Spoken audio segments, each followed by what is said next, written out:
To the Trump administration, it's a perfect time to bring in our Politics Roundtable. Yes, it is. And today we have Democratic strategist Fred Hicks. He's the founder and president of the Hicks Evaluation Group, which has worked with hundreds of political campaigns for nearly 20 years. Also joining us, Spiro Amburn, Senior Vice President at McGuire Woods Consulting.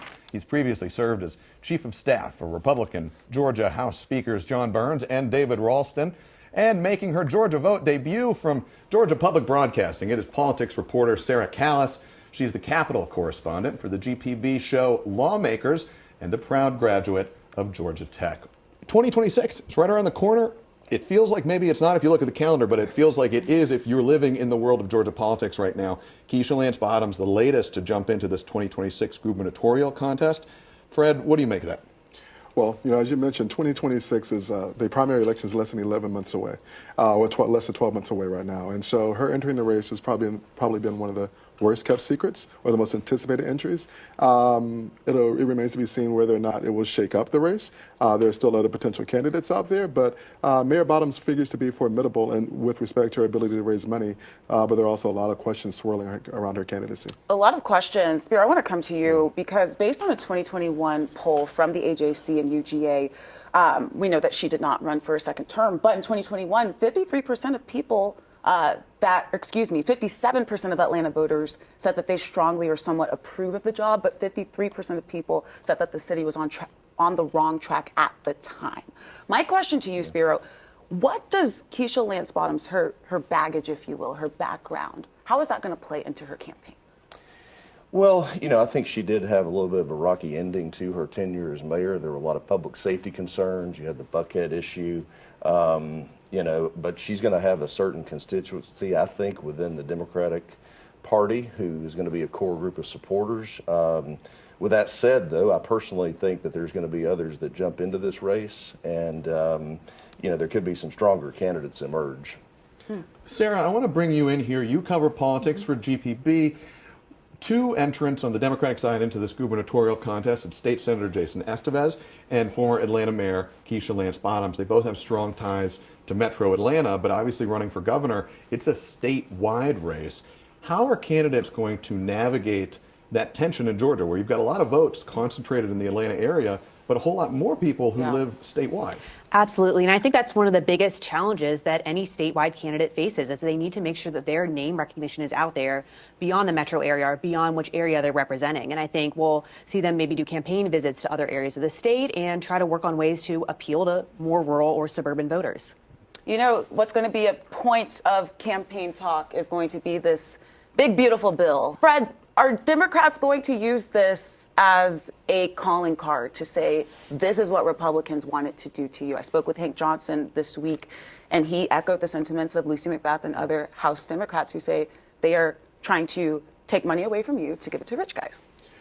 Absolutely. And this is really going to test the Democratic messaging machine, because this big, beautiful bill is chock full of hypocrisy. Republicans ran last year on runaway deficits and Americans not being able to afford to live really in America. And this bill doesn't do anything to address that. As a matter of fact, it increases inequities, and it's projected, again, we talked about in the lead up, that thousands of Georgians will lose their health care coverage, which is not a good thing.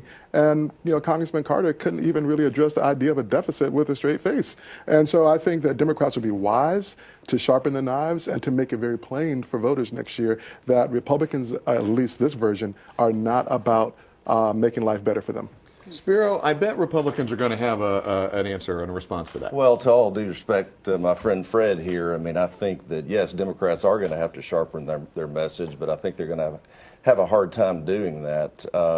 Frankly, I think the hyperbole coming from the Democratic Party regarding this bill somewhat ironic, considering the last 4 years of the Joe Biden administration. What are we, 4 months now into the Trump administration? And this is a huge win that he's put on the board, not just him, but the Republicans in the House. So, time will tell, obviously, how big and how beautiful this bill is, but I think it does deliver on the tax cuts that helps the average working family. It's not just for the, quote, rich people, and the Democrats have been trying to make that argument for 20 years, and that's just not a winning message. This always happens. We're going to have to cut you off here because we're going to go to break. The good news is the Georgia vote and this panel continue right on the other side. We will continue with this conversation in just a moment. Our conversation. And we want to bring our panel back in at this time. I want to go to Sarah with the conversation we just heard from Everton Blair. He is one of two challengers. We know that State Senator Emmanuel Jones is also challenging David Scott for this position. So I want to ask you this, and I preface this by saying, one of the biggest critics that I've heard about David Scott is, where is David Scott right now? Absolutely. I think there is a lot of debate going around about his age and his physical fitness to represent his district in office. And I think that's why we're seeing some of these younger primary challengers. It reminds me a little bit about the debate over President Joe Biden's age in the 2024 election. We're talking about a primary challenge against Representative David Scott, but this is a movie that we've seen before. He's faced big fields of primary challengers before. He's still in office.